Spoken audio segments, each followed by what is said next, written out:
어떤 주식은 투자가 되지만 또 어떤 주식은 도박이 되기도 하죠.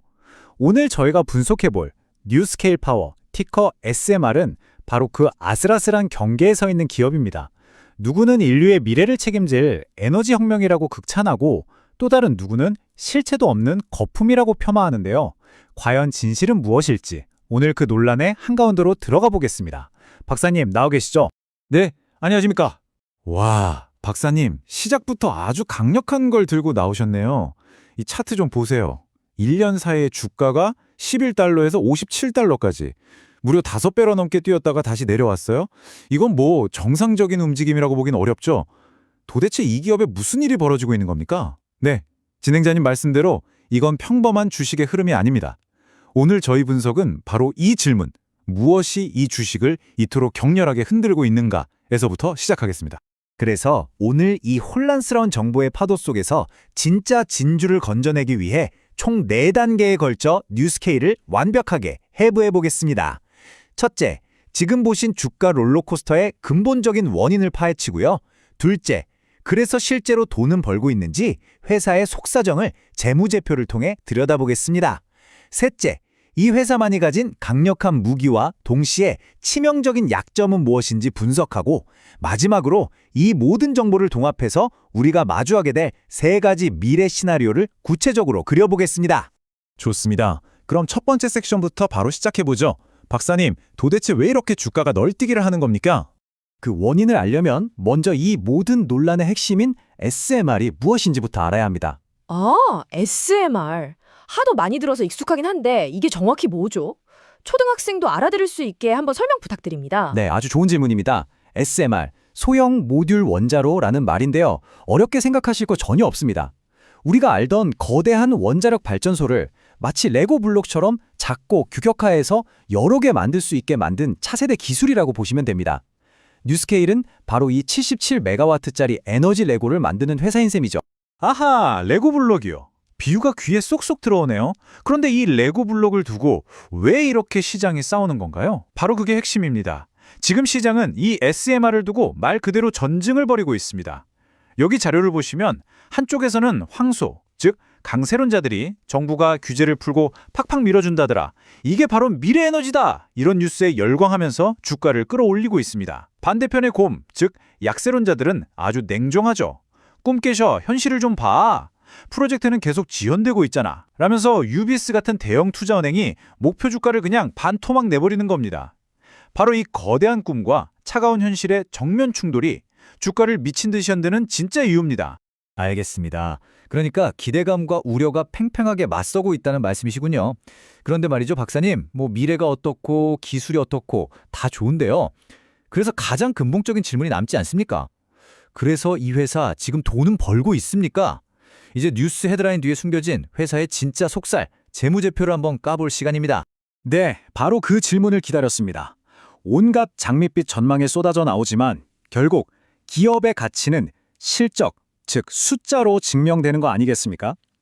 과연 뉴스케일은 실제로 돈을 벌고 있을까요? 자, 여기 뉴스케일의 3분기 성적표가 있습니다. 숫자는 거짓말을 하지 않죠. 일단 매출이 824만 달러. 드디어 돈을 벌기 시작했다는 점, 이건 분명 긍정적인 신호입니다. 하지만 그 밑에 지출 항목을 한번 보시죠. 연구개발비가 매출보다 더 많은 1,100만 달러고요. 그리고 이건 정말 충격적인 숫자인데 일반 관리비로 쓴 돈이 무려 5억 1,900만 달러입니다. 네? 5억 달러요? 제가 뭐 잘못 본 거 아니죠? 네, 맞습니다.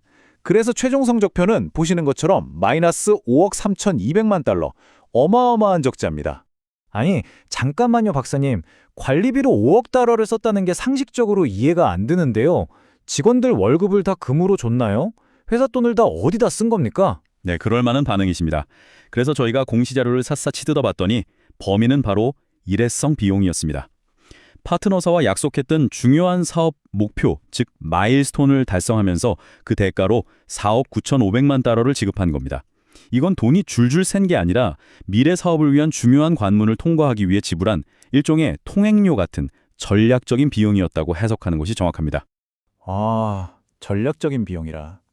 그래도 투자자 입장에서는 충격이 크겠는데요. 이 엄청난 적자가 주주 한 명 한 명에게는 어떻게 다가오는 거죠? 그걸 정확하게 보여주는 게 바로 이 주당 순이익 EPS입니다. 시장에서는 이번 분기에 주식 하나당 13센트 정도 손해받겠네 하고 예상하고 있었거든요. 그런데 막상 뚜껑을 열어보니 주식 하나당 1달러 85센트 손실이었습니다. 예상치의 10배가 넘는 말 그대로 어닝 쇼크죠. 아무리 일회성 비용이라고 우리가 이해하려 해도 내 주식 가치가 이만큼 박살났다는 소식이니 투자자들이 충격을 받을 수밖에 없는 겁니다. 그럼 다른 회사들이랑 비교하면 지금 뉴스케일의 위치가 어느 정도인지 감이 올 것 같은데요. 네, 그래서 준비했습니다. 이 표가 뉴스케일의 현 주소를 아주 적나라하게 보여줍니다. 먼저 PER, 이건 회사가 버는 돈에 비해 주가가 얼마나 비싼가를 보는 건데 다른 유틸리티 회사들은 평균 16.7배인데 뉴스케일은 마이너스죠. 아직 돈을 못 버니 측정 자체가 불가능하다는 뜻입니다. ROE, 자기 돈으로 얼마나 효율적으로 돈을 버나 보는 지표도 보시다시피 처참한 마이너스고요. 그런데 딱 하나, PBR, 회사의 순자산 가치 대비 주가가 얼마나 비싼가는 업계 평균의 2배가 넘습니다. 이게 무슨 뜻이죠? 아주 간단합니다. 지금 당장 버는 돈이나 자산 가치에 비해 미래에 대한 기대감 하나만으로 주가가 엄청나게 고평가되어 있다는 명백한 증거입니다. 자, 지금까지 내용을 종합해보면 뉴스케일은 아직 돈은 못 벌지만 미래에 대한 어마어마한 기대를 한몸에 받고 있는 회사다, 이렇게 정리할 수 있겠네요. 그렇다면 투자자들이 이토록 열광하는 뉴스케일만의 강력한 무기, 경제학에서 말하는 경제적 해자는 대체 무엇일까요? 그리고 그 화려함 뒤에 숨겨진 치명적인 약점, 아킬레스건은 또 무엇인지 세 번째 섹션에서 집중적으로 파헤쳐보겠습니다. 뉴스케일이 가진 가장 강력한 무기는 딱 세 가지로 요약됩니다. 첫째, 그리고 이게 거의 전부라고 해도 과언이 아닌 독점적 지위, 바로 미국 원자력규제위원회 NRC의 설계 승인을 받은 유일한 SMR 기업이라는 사실입니다. 이건 마치 제약회사가 FDA 신약 승인을 세계 최초로 받은 것과 같은 의미입니다. 다른 경쟁사들이 아직 서류 심사받고 있을 때 뉴스케일은 이미 합법적으로 물건을 팔 수 있는 자격증을 손에 쥔 거죠. 여기에 독자적인 기술력과 풀러 같은 든든한 파트너까지 더해져서 아주 강력한 성벽을 구축하고 있는 겁니다. 와, 그럼 완전 독점이네요, 독점. 이렇게 완벽해 보이는 회사도 약점은 있겠죠? 아킬레스건은 뭡니까? 물론입니다. 완벽한 기업은 없죠. 이건 회사가 투자자들에게 스스로 고백한 우리의 약점 리스트입니다. 흥미로운 점은 아까 강점이라고 했던 파트너에 대한 의존도가 너무 높다는 게 오히려 약점이 될 수도 있다는 점입니다. 그리고 가장 근본적인 문제, SMR 시장 자체가 아직 열릴지 안 열릴지 모른다는 불확실성. 무엇보다 돈 먹는 하마처럼 계속 자금을 쏟아부어야 하는데 앞으로 그 돈을 어디서 계속 구해올 것인가, 이것이 가장 큰 숙제라고 스스로 밝히고 있습니다. 자, 이제 모든 조각들이 거의 다 맞춰진 것 같습니다. 엄청난 기대감과 동시에 만만치 않은 리스크를 함께 안고 있는 그야말로 양날의 검 같은 기업이네요. 그럼 이 모든 정보를 바탕으로 우리 투자자들이 가장 궁금해할 미래 전망을 그려볼 시간입니다. 마지막 섹션에서는 박사님께서 뉴스케일이 맞이할 수 있는 세 가지 미래 시나리오를 구체적으로 제시해 주시겠습니다. 네, 첫 번째 시나리오는 모든 투자자들이 꿈꾸는 가장 이상적인 미래입니다. 바로 핵 르네상스의 도래 시나리오입니다. 이 꿈 같은 시나리오가 현실이 되려면 여기 보시는 체크리스트의 모든 항목이 달성되어야 합니다. 정부가 규제를 확 풀어주고 루마니아 같은 해외에서 대박 계약이 빵빵 터져야 합니다. 기술 개발도 계획대로 착착 진행되고 무엇보다 가장 중요한 돈 문제, 즉 추가 자금 조달을 주주들 피눈물 나게 하지 않고 깔끔하게 성공시켜야 합니다. 이 모든 퍼즐 조각이 완벽하게 맞춰진다면 주가는 지금보다 훨씬 더 높은 곳을 향해 날아갈 수 있을 겁니다. 듣기만 해도 설레는 시나리오네요. 하지만 항상 좋은 일만 있을 순 없겠죠. 반대로 우리가 마주할 수 있는 최악의 미래도 있을 텐데요. 네, 맞습니다. 바로 현금 소진 위기 시나리오입니다. 말 그대로 돈이 말라버리는 거죠. 이 시나리오는 아까 우리가 살펴봤던 여러 리스크들이 도미노처럼 연쇄적으로 무너지는 상황입니다.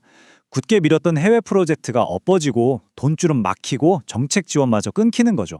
설상가상으로 갑자기 다른 경쟁사가 더 좋은 기술을 들고 치고 나온다면 주가는 회복 불가능한 수준까지 추락할 수도 있는 그야말로 악몽 같은 시나리오입니다. 정말 생각만 해도 끔찍하네요. 그럼 박사님, 가장 좋은 경우와 최악의 경우를 봤는데 현재까지의 데이터를 바탕으로 판단했을 때 가장 가능성이 높은 가장 현실적인 시나리오는 무엇일까요? 바로 세 번째 시나리오, 기나긴 싸움입니다. 가장 현실적인 그림은 희망과 불안이 팽팽한 균형을 이루면서 아주 더디게 앞으로 나아가는 모습입니다. 프로젝트는 느리지만 꾸준히 진행되고 매출도 조금씩 늘겠지만 흑자 전환은 여전히 먼 미래의 이야기일 겁니다. 주가는 작은 뉴스 하나에도 널뛰기를 계속할 것이고 진짜 의미 있는 성과가 나오는 2030년까지 투자자에게는 끝없는 인내심을 요구하는 기나긴 싸움이 계속될 가능성이 현재로서는 가장 높다고 판단됩니다. 결국 단기적인 수익이 아니라 미래의 가치, 그러니까 비전에 투자하는 거군요. 오늘 분석의 핵심을 한 문장으로 요약하자면 바로 이 말씀이겠네요. 뉴스케일에 투자한다는 것은 지금 당장의 수익이 아니라 세상을 바꿀 수도 있는 SMR이라는 기술의 미래, 그 장기적인 비전에 투자하는 것과 같다. 투자의 대가 워런 버핏은 이런 말을 남겼죠. 주식시장은 인내심 없는 사람의 돈을 인내심 있는 사람에게로 옮기는 장치다. 방금 박사님께서 말씀해주신 기나긴 싸움 시나리오를 생각해보면 뉴스케일 파워라는 주식이 우리에게 던지는 질문은 어쩌면 아주 간단한 것 같습니다. 당신은 과연 그 인내심 있는 사람이 될 준비가 되어 있는가? 오늘 저희가 준비한 내용은 여기까지입니다. 시청해주셔서 감사합니다. 감사합니다.